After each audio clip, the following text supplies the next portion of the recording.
Back at it today. Welcome for Success for Life podcast, and we're gonna go through an awesome presentation today, uh, if I should say so myself, on the 7 areas of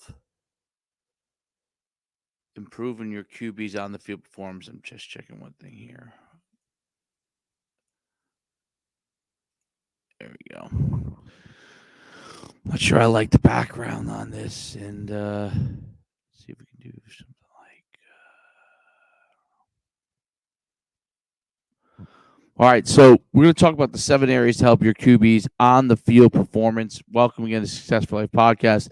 This is going to be an awesome deal here. We're going to talk extensively about what it takes for quarterbacks to improve their on the field performance. I'm not talking about technique. I'm not talking about. Let's make sure we get our audios good here. Good. All right. I'm not talking about what is required from a standpoint of where their foot placement is, where their arm is. I'm not talking about any of that stuff. We're talking about on the field performance, and a lot of this has to do with mentality stuff, knowledge, and understanding. So it's a unique presentation. Very, very rarely. I did research extensively, at least on Google and YouTube, to see outside of the coaching sector if there's information that athletes and coaches can get. So if you go to AFCA, if you're a member, you could get that information, a good amount of that information, but not as much specifically focused just on the on-field performance. And we're going to talk about that today. Okay. So the first part, and this is of the 7 areas, is area number one, mental preparation. So there's some key elements that are important in developing a quarterback right from the time their young age. And you can see the difference as they move up in levels. The quarterbacks that have this mental preparation for the one versus the ones that don't.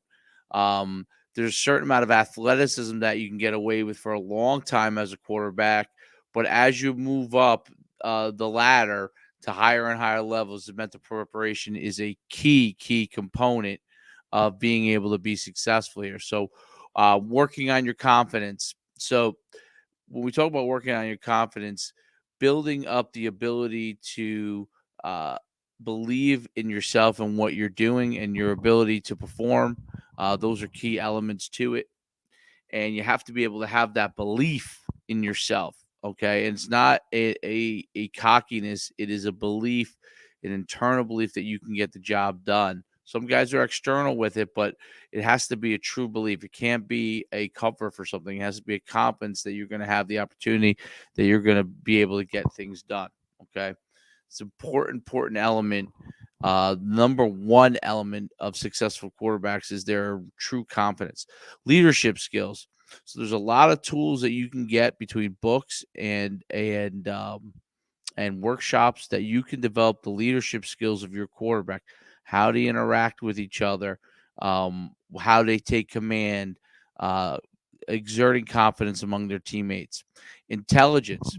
The intelligence of your quarterback is key. Okay.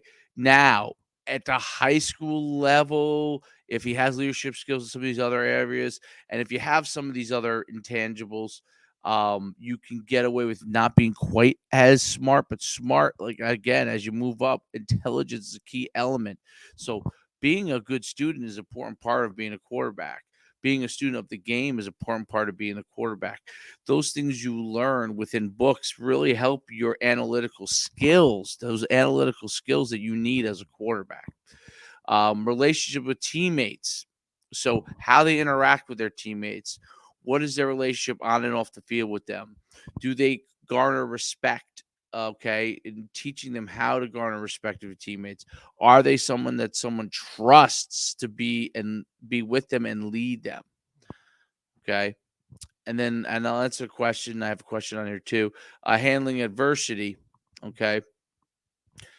This is the most important aspect other than confidence and leadership skills.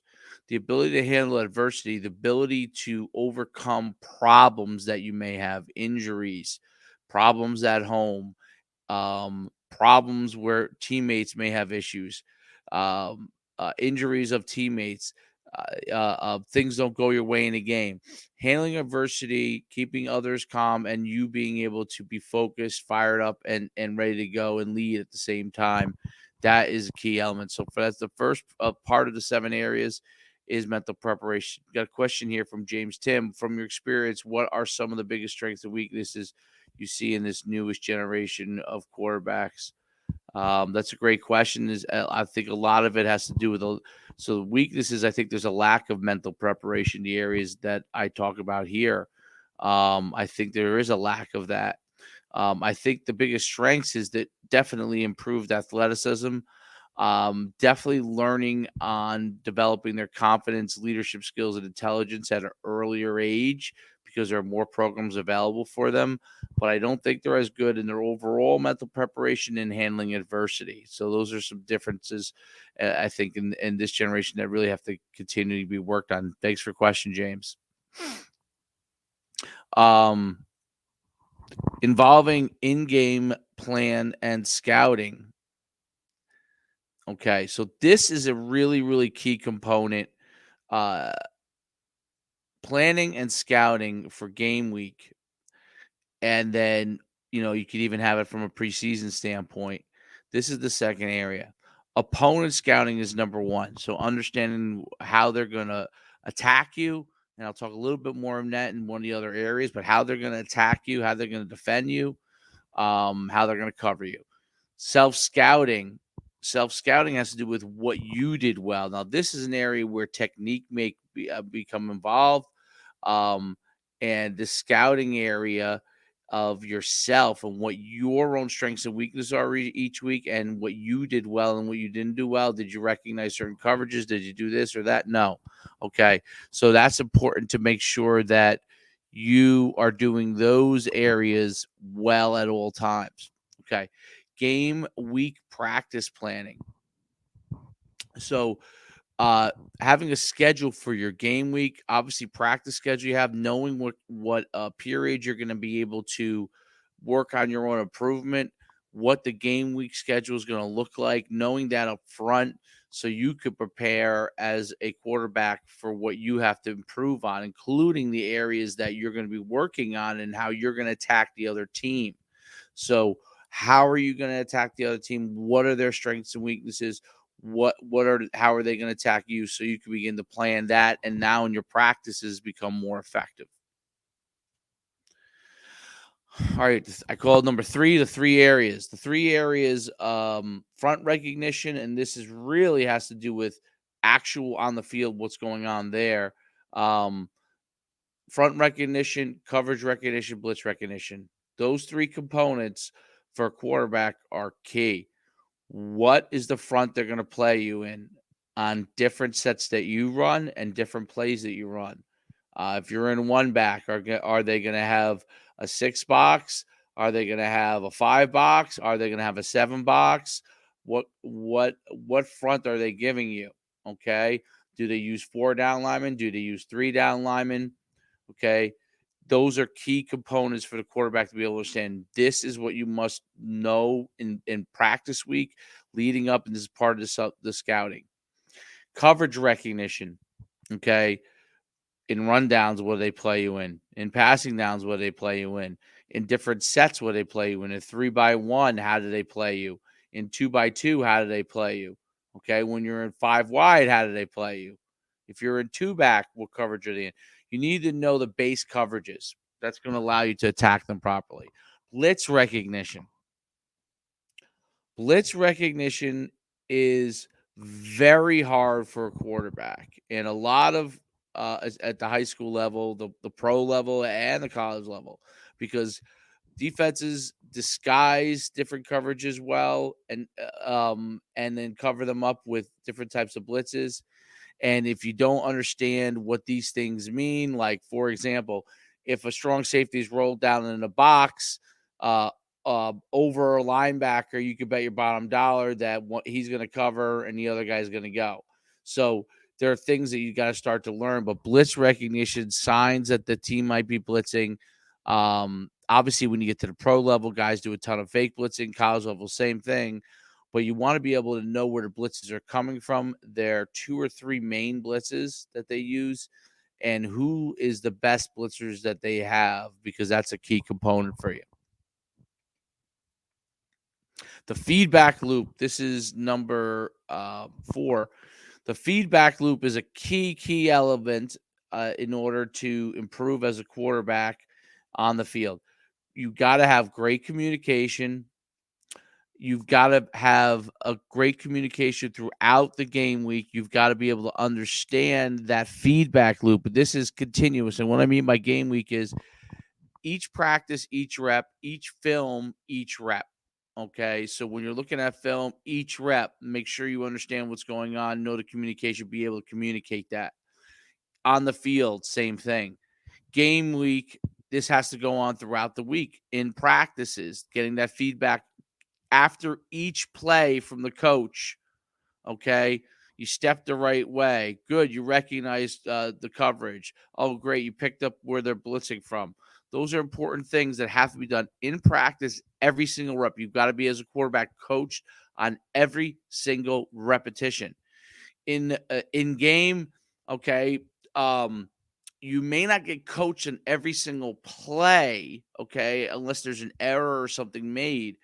But at the end of a quarter, it is critical that you get information from your quarterback coach, offensive coordinator, or head coach, or all, quickly and effectively as to what they're doing, things that they might have changed, and things to recognize. Or, hey, just keep playing. You're doing a great job. Doing a great job of everything. So it's really a situation where you can really, and I just want to make sure I get this here. You can really get the feedback loop continuous, so you can improve. Now, what we have to be careful with as coaches is when we provide that feedback loop. And yes, I'll make those slides available. Just DM me, and I'll get you the slides right away. Just shoot me a DM or shoot me a message, or just shoot me your email if you want in the comments, and I'll get that to you. Whatever you want to do, however you want to send it to me, and I'll get you the slides. So, in game is critical. Too many times at the end of a quarter, not enough is said to a quarterback, or people get into a panic mode. You've got to communicate what is going to be needed next for the quarterback, what they may have changed so they can improve quarter to quarter. I always think the worst thing that happens to a quarterback is you wait till halftime, he plays the game, and if he's in a slump for some reason in that game, then he's in a situation where he's struggling, and you got a whole half. You may end up getting down too much, and maybe his mentality may struggle. So that quarter, at the end of the quarter, give him that feedback. This is going well. This is not going well. This is what they're doing. Okay, just be aware of it. All right. So that's number 4. Number 5, team communication. Okay, so this is something I never do this enough because you're always struggling for time. But if you could encourage a quarterback to take the lead from this standpoint and meet with his wide receivers, running backs, offensive linemen, simulate calls of communication on and off the field. Obviously, on the field, you're taking care of a lot of that stuff with them. The more he takes charge of it, the better it is. Being calm, making sure both sides understand what the calls are, the cadence, the actual plays, okay, or any changes.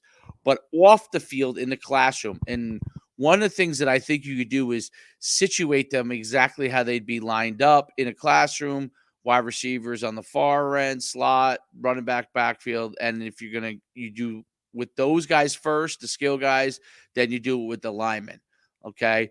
And you do communicate the plays. Play comes in, and no huddle. I think there's important stuff to do because it makes the communication better. But call comes in, you communicate it out, and you could simulate this right in the classroom. 5-10 minutes after you watch film, 5-10 minutes before you watch film. Okay, hey, let's get our communication. Let's get the calls. Quarterback calls the play out, or you call the play to him. they communicate it out across both areas, and then see fronts. You can call fronts, you can call chain, any of those kind of things, and communicate it. Get teammates' feedback. Okay, so there are some wide receivers who have a hard time hearing things. You might have to use signals for it. Um, what do they need to be able to understand what has to go on? So really be able to get the teammates involved in that feedback loop. Make sure they communicate back to you when they see things that are happening. Get teammates to encourage them to pick up blitzes. The better they get at recognizing coverages, the better off they are. Linemen to pick up blitzes, okay, and communicate that. Point it out. Literally point. This guy's coming, so we get that communication. Okay. Okay, here we go. All right, the last two. Number 6 here, pre-game. Okay. The day before the game, you must review with your quarterback. I used to do it at lunchtime. I loved it to make sure they knew the game plan. Do you understand these plays? Are there issues with these plays? Oh, there is an issue. Can you draw up what you see on this play, what the issue is? And we would throw out stuff that, like, if a quarterback's like, starts ahead, we just toss it because it's just he's going to do the same thing on the field, right? So you want to review the plays, review any questions they have, and everybody in the quarterback room, your backups, your JV guys, and your freshmen, because you want them to be comfortable when they come up. It doesn't matter to me, okay? You got to have all your quarterbacks in that room. Plays I call plays I like. So here are the plays that coach likes. Bob, boom, boom, boom, boom. These are my number one plays I'm going to run in these situations. Okay. It's usually like a 5 to 10 play thing. This is what I want to be able to go to. The quarterback needs to write the plays that he likes. So he'll say, my quarterbacks would say, hey, I like this. I like that. These are all fine. How about this play? He puts down the plays he likes. You want to run some plays that he likes, that he's confident in, not just what you like, because he's going to execute the plays that he likes, definitely. All right. And if it's a play that works, then that's going to be one you're going to want to go to often. Q&A. So we ask questions. You could do testing, or you could draw stuff. You could draw up front. We're running XYZ play, draw up a front. What's the issue? Just 5 to 10 things that they can look at. You can use testing, you use paper tests. I like to do it on the board and do that tests collaboratively. And then making sure that they all understand everything and they could do the calls and stuff. And then pregame, when they come in, I grab the quarterback for a few minutes. Hey, listen, you slept last night. Did anything that we reviewed yesterday make you uncomfortable? Things you think we should do? And then right before the game, as we warm up and we see things, I say, hey, I saw this or that, just so they have an understanding of what you're thinking. So you don't go calling something that they haven't done in 2 weeks, right, out of the blue. You could, if you see something that they're doing in warm-ups, the other team, you could pull them aside and let them know, hey, I know we haven't run this in a while, but this is a play that may work too against them just from seeing what they're doing. Pre-game, at day before and early, making sure they understand. Again, key is keeping it straightforward so they understand everything. But that's will really help them. Emotional management, just probably the most important thing along with the mentality part. And that's why I have one for first and one for last. So emotion management. My thing is you got to let quarterbacks be who they are. If they're an emotional guy, excitable guy, you have to know that that's how they are. And you have to know when to tap into that to get them to rise to a different level if need be. And then when also to calm them down. Okay. If you have a guy who doesn't show you any emotion, all right, sometimes you got to light a fire under him. Sometimes it's just better to keep him as he is. You have to let the quarterback be who he is and adapt to him. Adapt your coaching style to the personality and the needs of your quarterback. Okay. Yes, you may have a system you run. Yes, you may need them to execute this. But from an emotional standpoint, You have to be a chameleon that can adapt to them, that they trust has their best interest. Okay. And I say chameleon because sometimes you have to be hard on them. Sometimes you have to be easy on them. And you have to know their personality and adapt your personality to them. If they have to know that you're truthful and honest and everything like that, but you have to be able to adapt to them. They should not have to only adapt to you. They're going to naturally adapt to you as a coach, and they're going to adopt a lot of your principles, but you need to adapt to them. And the biggest thing is their emotions. Some of them are fiery, some of them are calm, some show no emotion. You have to be able to figure out what they need. Okay, this is really, really critical. That's why I leave it for last. Keeping them on an even keel for 99% of the game. There is a 1% of the time where they need to maybe show some emotion. It may be in a last drive. Hey, let's go, guys. We're good. Or maybe they need to stay calm in that. Okay, that's part of the adapting process. But keeping them personally on an even keel, that whether they show emotion or not, they are internally calm. Okay. The last part, and before I talk about the last part, you could DM me, shoot me a message, and I'll get you these this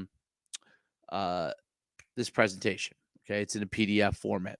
Like, subscribe, follow. We're putting more and more content out, and we want you guys to be able to keep learning for the Success of Life podcast. And we cover a lot of things. Obviously, I'm a football coach for a long time, so we do a lot of stuff with that slant. But leadership, confidence, those kind of things we're trying to build in our athletes, and as men and women, and leaders in our jobs and in society. Keep communicating with the team. This is a big deal for the quarterback. And this is part of keeping them even keel. If something bad happens, they may stop looking to communicate with their teammates. They may internalize it. There are some that are outward, okay, and will get on their teammates for no reason. They need to communicate with them in a proper manner. This is where the coach can interject and pull them aside and say, hey, you can't talk, don't talk to these guys in that way. It's better if you stay calm with them. Okay. So you want him to keep communicating with his team, his teammates, and you have to keep that constant communication on to keep their emotion level in check so they can continue to perform at a really, really high level. With that being said, this is the 7 areas to help your quarterback improve its on the field performance. We look forward to next time talking with you on the Success for Life podcast. Have a great day. And the truth is, a lot of the things that I went over here are very similar that can be carried over into the workplace in your own life. I carried over to my life and in your jobs. Best of luck to you, and we'll see you soon. Coach Schuman signing off.